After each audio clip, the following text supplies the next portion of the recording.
मेरठ में defence colony जो सैनिक रहे हैं, जो सेना में अधिकारी रहे हैं, उनकी कॉलोनी कही जाती है। लेकिन समय के साथ साथ ये अरबपतियों की कॉलोनी हो गई और यहाँ पर जो पूर्व अधिकारी थे सेना के, वो अपने मकान बेचकर दूसरे शहरों में शिफ्ट हो गए और यहाँ जिन लोगों ने इस कॉलोनी में घरों को खरीदा वो शहर के पॉश कॉलोनियों से शिफ्ट होकर यहाँ आए। पिछले कुछ सालों से ये कॉलोनी एक विवाद को लेकर चर्चा में है। जो विवाद है वो जुड़ा हुआ है करोड़ों रुपए के घोटाले से। यहाँ पर जो एसोसिएशन इस पूरी कॉलोनी का संचालन करती है, उसने करोड़ों रुपए का घोटाला किया। उसमें कुछ सेना के पूर्व अधिकारी भी थे जो इसी एसोसिएशन में अलग अलग पद पर थे। अब उस पूरे मामले में एक रिकवरी जारी हुई है, लेकिन उसको अभी तक इम्प्लीमेंट नहीं किया जा रहा है। मेरे साथ वो लोग हैं जो इस पूरे घोटाले के विसिल ब्लोअर हैं और ये राणा साहब हैं, इधर राजेंद्र सिंह जी हैं, ये दोनों अधिकारी रहे हैं सेना में, और राजेश त्यागी जी हैं जो लंबे समय से इस पूरी लड़ाई को लड़ रहे हैं। त्यागी जी, आपसे ये जानना चाहेंगे कि ये पूरा विवाद क्या था, किस तरीके से ये घोटाला हुआ? एक्चुअली सर क्या है कि सन 2019 से मेरे संज्ञान में आया था कि यहाँ पे अनापत्ति प्रमाण पत्र के नाम पर 10% लाभांश के नाम पर घोटाला किया जाता था। यानी 5-5 लाख रुपए जमा करे जाते थे, 50-50 लाख रुपए ले लिए जाते थे, बाकी नगद में। डीएम साहब ने, हाउसिंग कमिश्नर साहब ने जांच कराई तो 2 करोड़ 17 लाख का घोटाला पकड़ा गया। उसमें मुकदमा पंजीकृत हुआ, आरोप पत्र दाखिल हुआ। उसके बाद विभाग ने अपनी निरीक्षण कराया तो निरीक्षण अधिकारी से आरोपितों ने कोई सहयोग नहीं करा, डॉक्यूमेंट नहीं दिखाए। जितने भी डॉक्यूमेंट अवेलेबल थे उसके आधार पर फिर 2.5 से 3 करोड़ का एम्बेजलमेंट बैंक खाते बंद होने के बावजूद किया गया। 2 फर्जी खाते खोले गए IDFC first bank Mangal Pandey नगर में, वहां से वो पैसा साइफन कर लिया। उसके बाद ये 2023 में तक निरीक्षण आख्या के अनुसार ये जो 5 करोड़ 57 लाख की रिकवरी जमा हुई है और उन लोगों को 5-5 साल के लिए अनहर कर दिया गया है, प्रतिबंधित कर दिया गया है। वर्तमान में अभी मेरे पास आज की ही वीडियो है, वो ही पदाधिकारी अभी भी ऑफिस में बैठे हुए हैं। इसमें 2 मुकदमे पंजीकृत हैं जो अभी अंडर इन्वेस्टिगेशन है, लेकिन विवेचक ने कोई डॉक्यूमेंट अभी रिकॉर्ड पे नहीं लिए हैं जो रिकॉर्ड पे हमारे पास हैं। कहने का मतलब ये है कि अभी तक भी, आज वर्तमान तिथि तक भी ये घोटाला चालू है। मेरे पास सारे एविडेंस मौजूद हैं। जो स्कैम जिसमें रिकवरी जारी हुई है वो कब तक का है और उसके लिए कौन कौन आरोपी हैं? ये रिकवरी जो है अभी तक जो जितने कागज प्रकाश में आए वो 2023 के आधार पर ये रिकवरी जारी हुई है। 24 और 25 का कोई कागज अभी नहीं आ पाया। इसमें 9 लोग प्रमुखतः जो है जिम्मेदार ठहराए गए हैं, जिसमें रहनुमा खानम, सलमान खान, महेंद्र सिंह, अभिनव त्यागी, अनिल त्यागी, कुल मिलाकर के 9 लोग हैं जिनके खिलाफ ये 5 करोड़ 57 लाख का रिकवरी के आदेश जारी हुए हैं। यही मात्र मेरा कहना है और बाकी सब जिम्मेदार व्यक्ति। एक सवाल और आपसे ले लेते हैं कि इस पूरे मामले में क्या ऐसे भी अपॉइंटमेंट हुए जिसके लिए जिन लोगों ने किए वो उसके लिए योग्यता नहीं रखते थे?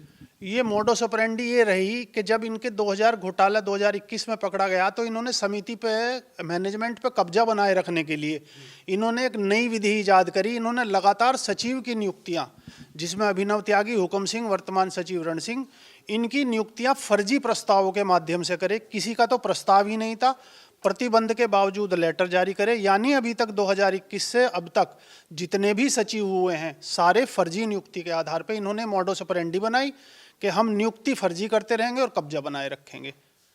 राणा साहब, 2 मुकदमे दर्ज हुए हैं, इन्वेस्टिगेशन हुआ है, आरोप पत्र दाखिल हुए हैं, लेकिन आखिर क्या वजह है कि जो लोग जो घोटाला कर रहे थे वो आज भी कर रहे हैं और जेल जाने का कोई खौफ भी नहीं है? देखिए, ऐसा है कि मुझे इस कॉलोनी में करीब 32 साल हो गया। मैं इधर ही हूँ, चेयरमैन भी था यहाँ पर, मैं वाइस चेयरमैन भी रहा हूँ। मैं देखा है, बड़ा सीधा हिसाब था। एक कोऑपरेटिव यूनिट है, आपस में इलेक्शन होते हैं, इलेक्ट होते हैं, रूल हैं। मेरे टाइम पर अविनाश अवस्थी जो कि प्राइम मिनिस्टर के साथ थे, अभी तो रिटायर हो गए, फिर भी अभी पोस्ट पर हैं। कोई ऐसी प्रॉब्लम नहीं थी। हाँ, फौजी ज़्यादा थे, लेकिन धीरे धीरे होता है कि भाई अगर मेरा मकान है, मेरा बच्चा यहाँ सेटल नहीं होना चाहता तो क्या करेगा, बेचेगा। हाँ, ऐसा कोई रूल हमने नहीं बनाया था कि खाली फौजी को ही दिया जाए, ऐसा उस वक्त महसूस नहीं हुआ। तब से मामला चलता रहा, कोई ऐसी दिक्कत नहीं थी। फिर नेचुरली सिविल में लोगों ने ज़्यादा पैसे दिए और उनका इंटरेस्ट भी था, तो बड़े बड़े लोग आ गए और बड़ी बड़ी कोठियाँ बन गई ये। लेकिन हमारे जो रूल्स रेगुलेशन थे वो फ्लाउट होने लगे। जैसे आप पक्का मकान बनाते हैं, आप एनओसी लेते हैं, उसके अंदर उसमें आप 10% देते हैं, ये रूल था बड़ा, और कायदे से फाइल बनती थी, ऐसे नहीं बनता था। हमने भी दिए हैं, बिल्कुल। सेक्रेटरी आता था, वाइस चेयरमैन देखता था। हमारे टाइम पर चेयरमैन सवेरा कमांडर थे, फिर बाद में फिर मैं भी हुआ। तो बाद में फिर धीरे धीरे लोग आए, ऐसा घोटाला होने लगा कि जो उन्होंने बताया, इलेक्शन ही फेयर नहीं हुए, तो उसमें बस किसने दस्तखत करा लिए। कुछ लोगों में मेंबर्स की लापरवाही हो गई, जो समिति में थे वो तो चेक कर सकते थे भाई ये कैसे हो रहा है, उन्होंने गौर नहीं किया। 2-4 लोगों का इंटरेस्ट था, वो करते चले गए, दस्तखत ले लिए, आगे कर दिए। ये गए, अपने बुजुर्ग लोग हैं, गए चाय पिए चले आए उन्होंने, तो ये लापरवाही थोड़ी सी बढ़ गई। फिर लोगों की हिम्मत बढ़ गई। साथ के साथ सिविल में लोगों के पास पैसा बहुत है साहब, तो दबा के पैसा दिया, मकान बने। फिर ये एनओसी के झगड़े, ये सब अब चल रहे हैं।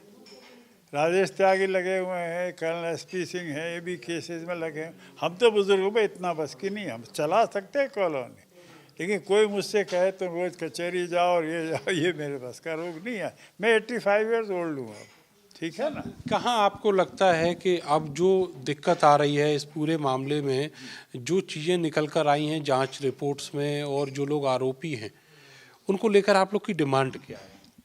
भाई डिमांड तो ये है, जो कोऑपरेटिव के अंदर हमारी सोसाइटी है, जो रूल्स आ रहे हैं वो डायरेक्शन दे रहे हैं, लेकिन बीच में लोग कोर्ट में जाते हैं, कोई स्टे ऑर्डर ले आता है, कोई कुछ ले आता है, उससे टाइम निकलता जा रहा है। पुलिस भी मौका देती है उनको? पुलिस, हाँ, जो बड़े लोग हैं, इन्फ्लुएंशियल हैं, फ़र्क है। पिछले इलेक्शन में हुआ, बंद करो उस ऑफिस को, चाबी हमको दे दो, पुलिस सामने खड़ी थी। ना तो सेक्रेटरी ने पुलिस से कहा आप कुछ करो, ना इलेक्शन ऑफिसर ने खुद भी नहीं कहा, दोनों बाहर बैठ गए। ऐसे कैसे दफ्तर बंद हो जाए? पक्की बात है, ध्यान पे थी, मालूम था लोगों को। मैं भी बाद में गया जब देखा, ऐसा तो नहीं होता कि इलेक्शन के 20 आदमी आगे बैठ जाएं, हम इलेक्शन नहीं होने देंगे। इलेक्शन कोई प्राइवेट चीज़ नहीं है, लेकिन ऐसा ही हुआ और अभी तक उस पर कोई कार्रवाई तो हुई नहीं। और ये जो हमारा जो अपॉइंटमेंट है प्रेजेंट, इसके ऊपर केस भी चल रहा है। पिछले इलेक्शन की डेट में जो बकायेदार वगैरह दिखाए थे वो सब रॉन्ग थे, उसमें इलेक्शन अफसर की भी लापरवाही थी, उन्होंने चेक नहीं किया। और जो जिन्होंने फॉर्म भरे थे उसमें 80% को आपने बकायेदार करके आउट कर दिया, वो इलेक्शन चला गया। दोबारा डेट आई तो फिर इसमें ज़बरदस्ती कर दी कि साहब बंद करो, हम बैठे हैं। लेडीज़ तक पहुंच गई, do and die and what not, is not on. ये इस कॉलोनी में ऐसा कभी हुआ नहीं, लेकिन अब चल रहा, देखते हैं क्या कार्रवाई होती है। That's all I can say. बहुत शुक्रिया सर आपका हमसे बात करने के लिए। तो ये जो पूरा प्रकरण है, इसमें अभी बहुत सारी चीज़ें जो हैं वो अधिकारियों के यहाँ जो टेबल्स है उस पर अटकी पड़ी हैं। जो कार्रवाई जिस तरीके से होनी चाहिए उस तरीके से कार्रवाई नहीं हो पा रही है, और उसी के लिए अब सारे लोग ये मांग कर रहे हैं कि जो लोग आरोपी हैं उनके खिलाफ कार्रवाई हो और जो कॉलोनी का संचालन है वो सही हाथों में जाए। कैमरा सहयोगी सानू के साथ मैं नरेंद्र, भारत समाचार, मेरठ।